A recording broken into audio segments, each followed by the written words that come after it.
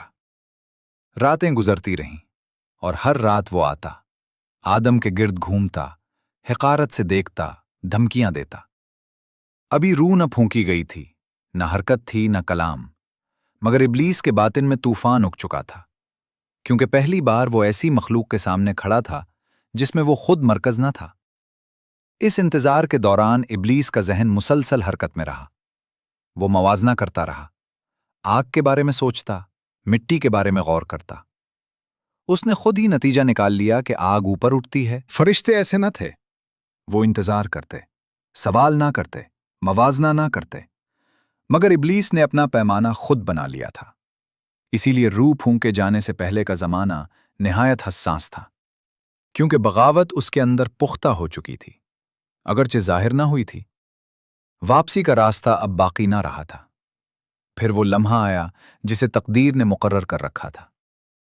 اللہ تعالیٰ نے روح پھونکی، آدم علیہ السلام زندہ ہو گئے، آنکھیں کھلیں، زندگی نے آغاز کیا، اور وہ حکم جو آسمانوں میں گونجنے والا تھا اب ٹلنے والا نہ تھا۔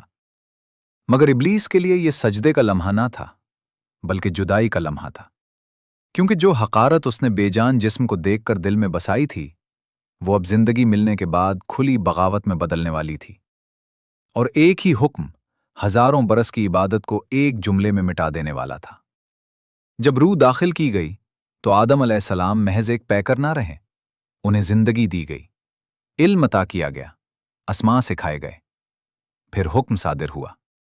یہ حکم کسی مخلوق کی عبادت کے لیے نہ تھا، بلکہ بندگی کی حد مقرر کرنے کے لیے تھا۔ آدم کو سجدہ کرو۔ فرشتوں نے نہ تاخیر کی، نہ سوال کیا، نہ تقابل کیا۔ حکم سنا اور فوراً سجدے میں گر گئے۔ ان کے لیے معیار واضح تھا، جہاں حکم ہو وہاں اطاعت ہوتی ہے۔ مگر سجدہ کرنے والوں میں ایک کھڑا رہا، ابلیس۔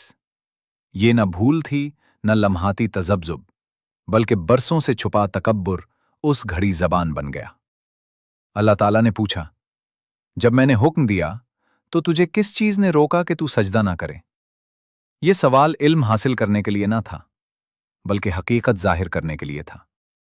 ابلیس نے جواب دیا، اور اس کا جواب تاریخ کا پہلا باقاعدہ فلسفیانہ دعویٰ تھا۔ اس نے اپنی عقل کو وحی پر مقدم کیا اور کہا: میں اس سے بہتر ہوں، تو نے مجھے آگ سے پیدا کیا اور اسے مٹی سے بنایا۔ اس جملے کے ساتھ میزان بدل گیا۔ اب اللہ کا حکم فیصلہ کن نہ رہا، بلکہ ابلیس کا موازنہ معیار بن گیا۔ آگ اور مٹی کا تقابل محض مادی فرق نہ تھا، بلکہ میں برتر ہوں کے خیال کا اظہار تھا۔ ابلیس نے صرف سجدہ سے انکار نہیں کیا، بلکہ بندگی کو رد کر دیا، اور اس کی قیمت سخت تھی۔ فرمایا گیا: نکل جا یہاں سے، تو راندہ درگاہ ہے، تجھ پر میری لعنت ہے۔ ابلیس فرشتوں کی صف سے خارج ہو گیا، مگر کہانی یہاں ختم نہ ہوئی۔ اس نے ہلاکت نہیں مانگی، بلکہ مہلت طلب کی۔ مجھے قیامت کے دن تک مہلت دے دے۔ یہ مہلت دی گئی کیونکہ آزمائش جاری رہنی تھی، صرف ابلیس کے لیے نہیں بلکہ انسان کے لیے بھی۔ اس نے اعلان کیا کہ وہ انسان پر براہ راست حملہ نہیں کرے گا، بلکہ اطراف سے وار کرے گا، کھلی بغاوت سے نہیں بلکہ خاموش انحراف سے، صرف گناہ سے نہیں بلکہ عذر تراشی سے، واضح ممانعت سے نہیں بلکہ جواز گھڑ کر۔ اور پہلا میدان پہلے ہی طے ہو چکا تھا، جنت۔ حضرت آدم علیہ السلام اور حضرت حوا علیہ السلام جنت میں تھے، صرف ایک ممانعت تھی اور وہ صاف الفاظ میں بیان کر دی گئی تھی، مگر ابلیس نے کبھی بھی براہ راست حرام کام کی دعوت نہیں دی۔ اس نے ہمیشہ کی طرح حقیقت کو توڑ مروڑ کر پیش کیا۔ روایات میں آتا ہے کہ وہ سانپ کے ذریعے جنت میں داخل ہوا، کھلے دشمن کی طرح نہیں بلکہ خیر خواہ بن کر، مشیر بن کر، ہمدرد بن کر۔ اس نے قسم کھائی، میں تمہارا سچا خیر خواہ ہوں۔ جب اس نے ممنوعہ درخت کا ذکر کیا تو اسے خطرہ نہیں بلکہ موقع بنا کر پیش کیا۔ اس نے کہا، تمہارے رب نے تمہیں اس درخت سے صرف اس لیے روکا ہے کہ کہیں تم فرشتے نہ بن جاؤ یا ہمیشہ زندہ نہ رہو۔ یہ حقیقت کے برعکس بات تھی، مگر دلکش تھی، کیونکہ ابلیس انسان کی کمزوری جانتا تھا، ہمیشہ زندہ رہنے کی خواہش اور برتری کی تمنا۔ پھر وہ لمحہ آیا جب آدم اور حوا نے اس درخت سے کھا لیا۔ اس گھڑی صرف ایک حکم نہ ٹوٹا بلکہ ایک نئی کیفیت ظاہر ہوئی، اریانی کا شعور پیدا ہوا، حیا کا احساس جاگا، اپنے آپ کو ڈھانپنے کی فکر پیدا ہوئی، کیونکہ گناہ پہلے انسان کے باطن کو بے نقاب کرتا ہے اور پھر ظاہر کو۔ جنت کی فضا بدل گئی، پہلا جال بیت چکا تھا، پہلی لغزش ہو چکی تھی، مگر جسے ابلیس فتح سمجھ رہا تھا وہ دراصل انسان اور شیطان کے درمیان طویل مارکے کی ابتدا تھی، کیونکہ انسان کے لیے توبہ کا دروازہ کھلا تھا، ابلیس کے لیے نہیں۔ سجدے سے انکار کے ساتھ جو جدائی شروع ہوئی تھی وہ جنت کی پہلی لغزش سے اور گہری ہو گئی، اور زمین پر ایک طویل، تاریک اور صبر آزما جنگ کا آغاز ہو گیا۔ ابلیس کے لیے جنت کے دروازے بند ہو چکے تھے، وہ بارگاہ الہی سے نکال دیا گیا تھا، مگر سب سے بڑا عذاب یہ نہ تھا۔ اصل عذاب وہ پچھتاوا تھا جو اس کے اندر جلتا رہتا تھا اور کبھی بجھتا نہ تھا، کیونکہ وہ جانتا تھا کہ اس کی خطا لا علمی سے نہیں تھی۔ حکم واضح تھا، حق روشن تھا، ناکام اس کی عقل نہیں بلکہ اس کا تکبر ہوا تھا۔ زمانے گزرتے رہیں، نسلیں بدلتی رہیں، انبیاء علیہم السلام آتے رہیں، تنبیہ کرتے رہیں، ہدایت دیتے رہیں۔ جب انسان توبہ کرتے تو معاف ہو جاتے۔ حضرت موسیٰ علیہ السلام نے فرمایا، ہاں۔ ابلیس نے کہا، تو اپنے رب سے عرض کیجئے کہ اس کی ایک مخلوق چاہتی ہے کہ اس کی توبہ قبول کر لی جائے۔ اس نے اپنا نام نہ لیا، مگر مقصد واضح تھا۔ حضرت موسیٰ علیہ السلام نے وحی کا انتظار کیا اور جواب آیا، اے موسیٰ، اس سے کہہ دو کہ میں تیری خاطر اس کی درخواست قبول کرتا ہوں، بشرطے کہ وہ آدم کی قبر پر جا کر سجدہ کرے۔ یہ رحمت کا دروازہ تھا، مگر ساتھ ہی آخری آزمائش بھی۔ جب حضرت موسیٰ علیہ السلام نے یہ پیغام ابلیس کو پہنچایا تو اس کے اندر کا پرانا مرض فوراً جاگ اٹھا، اس کا چہرہ بدل گیا، غصہ بھڑک اٹھا، اور اس نے کہا، میں نے آدم کو اس وقت سجدہ نہ کیا جب وہ زندہ تھے، کیا اب ان کے مرنے کے بعد سجدہ کروں گا؟ اس جملے نے واضح کر دیا کہ اس کی توبہ سچی نہ تھی، کیونکہ سچی توبہ شرط نہیں لگاتی، سچی توبہ میں انا نہیں ہوتی۔ مگر ابلیس اب بھی خود کو درست سمجھتا تھا۔ روایات کے مطابق اس انکار کے بعد اس کا عذاب اور سخت کر دیا گیا۔ اس سے پوچھا گیا، اللہ کا عذاب کیسا پاتا ہے؟ اس نے جواب دیا، ہر تصور سے بڑھ کر بھاری۔ پھر ایک اور پیشکش ہوئی، آدم جنت میں زندہ ہیں، ان کے پاس جا، سجدہ کر، معافی مانگ، بخش دیا جائے گا۔ مگر اس نے پھر انکار کر دیا۔ اس ضد نے اس کے عذاب کو اور بڑھا دیا۔ بعض روایات میں آتا ہے کہ اس کا عذاب جہنم میں دوسروں کے مقابلے میں کئی گنا زیادہ کر دیا گیا، اور ہر طویل عرصے کے بعد اسے نکال کر آدم کے سامنے لایا جاتا، سجدے کا حکم دیا جاتا، مگر ہر بار وہی تکبر، وہی انکار، وہی سقوط۔ ابلیس کے لیے واپسی کا دروازہ بند ہو چکا تھا۔ وقت گزرتا رہا، حضرت موسیٰ علیہ السلام کا وصال ہو گیا، اور یہاں سے کہانی مزید ہولناک رخ اختیار کرتی ہے۔ روایات کے مطابق ان کی وفات کے بعد ابلیس ان کی قبر کی تلاش میں نکلا، کیونکہ حضرت موسیٰ علیہ السلام کلیم اللہ تھے۔ اور ہمیشہ کی طرح ابلیس نے پھر وہی غلطی کی۔ اس نے تقدس کو غلط جگہ تلاش کیا، مگر حضرت موسیٰ علیہ السلام کی قبر پوشیدہ رکھی گئی۔ اللہ تعالیٰ نے حضرت موسیٰ علیہ السلام کی قبر کا مقام لوگوں سے مخفی رکھا، کیونکہ قبریں ابلیس کے پسندیدہ جالوں میں سے ایک ہیں۔ وہ انہیں سجدے سے ہٹانے اور توحید سے دور کرنے کا نہایت باریک ذریعہ بناتا ہے۔ ابلیس اس راز کو جانتا تھا، اسی لیے وہ تلاش میں نکلا، مگر ناکام رہا۔ یہاں ایک دردناک حقیقت سامنے آتی ہے۔ اگرچہ وہ توبہ کا خواہش مند دکھائی دیا، مگر جب تک اس نے توحید کو دل سے قبول نہ کیا، اس کے لیے کوئی دروازہ نہ کھلا۔ اس کا مسئلہ محض گناہ نہ تھا۔ اس حصے کا سبق واضح ہے۔ اللہ تعالیٰ کی رحمت بے حد ہے، مگر تکبر سے بند دل اس کے قریب بھی نہیں پہنچ سکتا، کیونکہ سجدہ صرف پیشانی زمین پر رکھنے کا نام نہیں، بلکہ اپنی انا کو مٹی میں ملانے کا نام ہے۔ جب آخری وقت قریب آیا اور بھاگنے کی کوئی راہ باقی نہ رہی، تو پہلی بار ابلیس نے خود کو گھرا ہوا محسوس کیا۔ صدیوں تک وہ انسانوں کو بہلاتا رہا، دھوکہ دیتا رہا، کہتا رہا، ابھی وقت ہے، بعد میں توبہ کر لینا، موت دور ہے۔ مگر اب وہ خود اس حقیقت کے سامنے تھا جس سے دوسروں کو غافل کرتا رہا۔ اس بار اس کا سامنا انسان سے نہیں، بلکہ ملک الموت حضرت اسرائیل علیہ السلام سے تھا۔ روایات میں آتا ہے کہ اللہ تعالیٰ نے حضرت اسرائیل علیہ السلام کو حکم دیا کہ شیطان کی روح قبض کرے۔ موت کا مطلب حساب تھا، اور یہی وہ مرحلہ تھا جس سے وہ سب سے زیادہ خوفزدہ تھا۔ اس لیے اس نے آخری مرتبہ اپنی ساری چالیں، فریب اور طاقت آزمانے کی کوشش کی تاکہ اس گرفت سے بچ نکلے۔ یہ کوئی عام تعاقب نہ تھا، بلکہ ایسا منظر تھا جسے زمین و آسمان دیکھ رہے تھے۔ حضرت اسرائیل علیہ السلام کا تعاقب شروع ہوا اور شیطان زمین پر ایسی رفتار سے بھاگا جس تک ہوا بھی نہ پہنچ سکے، مگر تعاقب قدم بقدم جاری رہا۔ وہ پہاڑوں کی ڈھلوانوں کی طرف دوڑا جہاں انسانی قدم نہ پہنچے تھے، گھنے جنگلات میں چھپا، ویران صحراؤں میں بھٹکا، مگر ہر بار حضرت اسرائیل علیہ السلام کی نگاہ اس پر رہی اور فاصلہ کم ہوتا گیا۔ جب اسے یقین ہو گیا کہ زمین پر کوئی پناہ باقی نہیں، تو وہ زمین کی تہوں میں اتر گیا۔ اندھیری اور سرد گہرائیوں میں چشمے کی کوشش کی، مگر زیر زمین کی تاریکی بھی اسے محفوظ نہ رکھ سکی۔ زمین کبھی اس کی پناہ نہ بنی تھی۔ وہ مٹی کو ویسے بھی ناپسند کرتا تھا کیونکہ اسے آدم علیہ السلام کی یاد دلاتی تھی، اور تعاقب بدستور جاری تھا۔ مایوسی میں وہ دوبارہ زمین سے نکلا اور آسمان کی طرف بلند ہونے لگا۔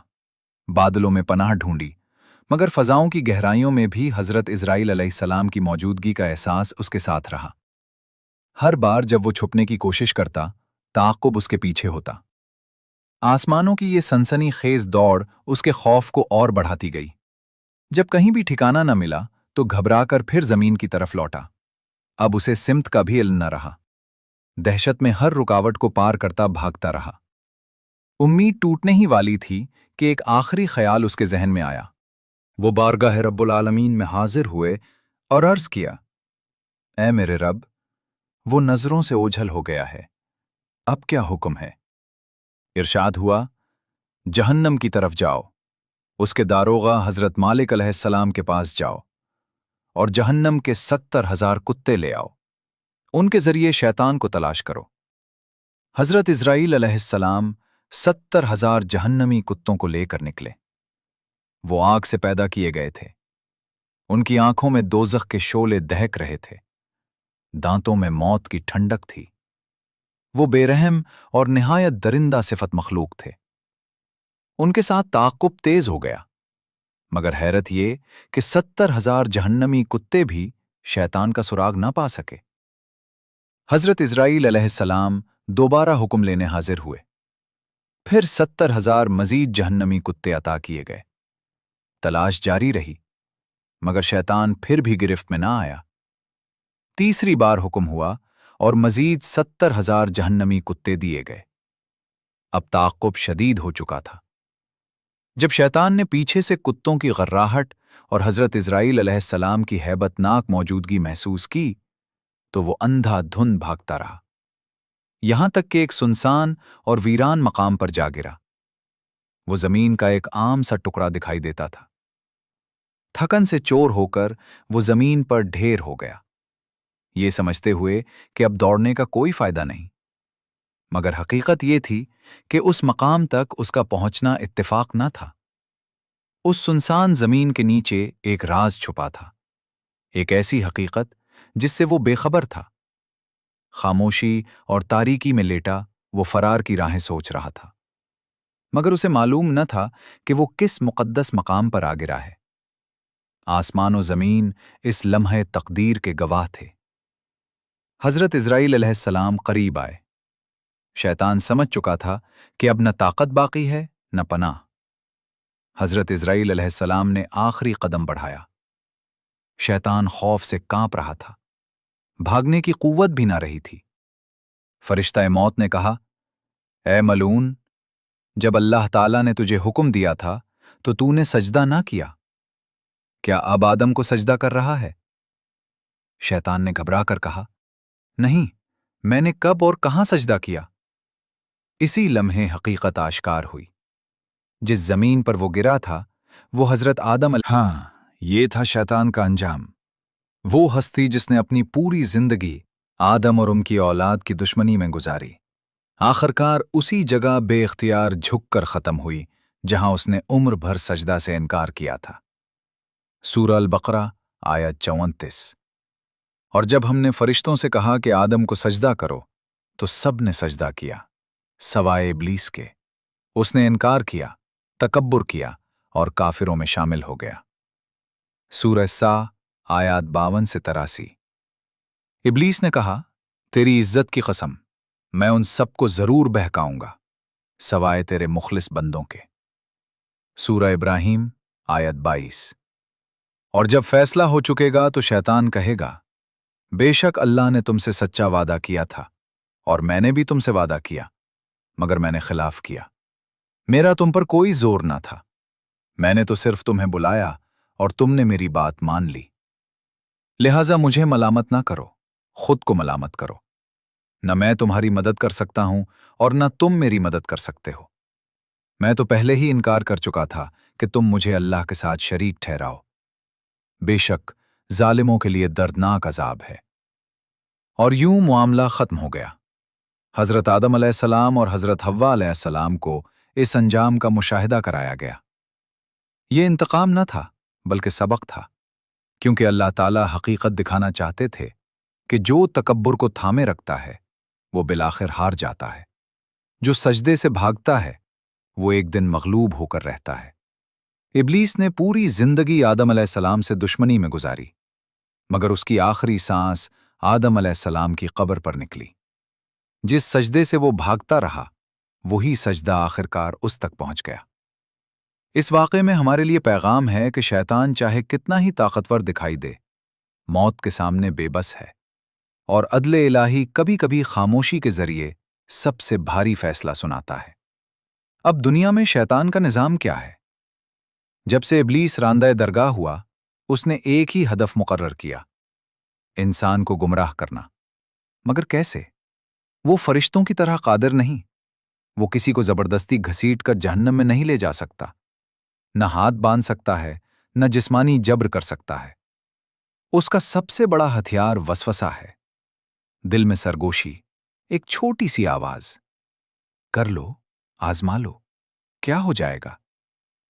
رسول اللہ صلی اللہ علیہ وسلم نے فرمایا، شیطان انسان کے اندر ایسے گردش کرتا ہے جیسے خون رگوں میں گردش کرتا ہے، یعنی وہ دور نہیں، قریب ہے، ہر وقت ساتھ ہے۔ موقع کی کیا خوفناک حقیقت ہے۔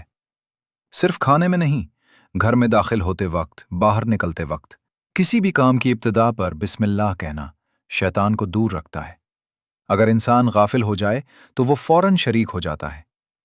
رسول اللہ صلی اللہ علیہ وسلم نے فرمایا، جب آدمی اپنے گھر میں داخل ہوتے وقت اللہ کو یاد کرتا ہے تو شیطان کہتا ہے، یہاں تمہارے لیے نہ ٹھکانہ ہے نہ کھانا۔ اور اگر وہ اللہ کو یاد کیے بغیر داخل ہو تو شیطان کہتا ہے، تمہیں ٹھکانہ مل لیا۔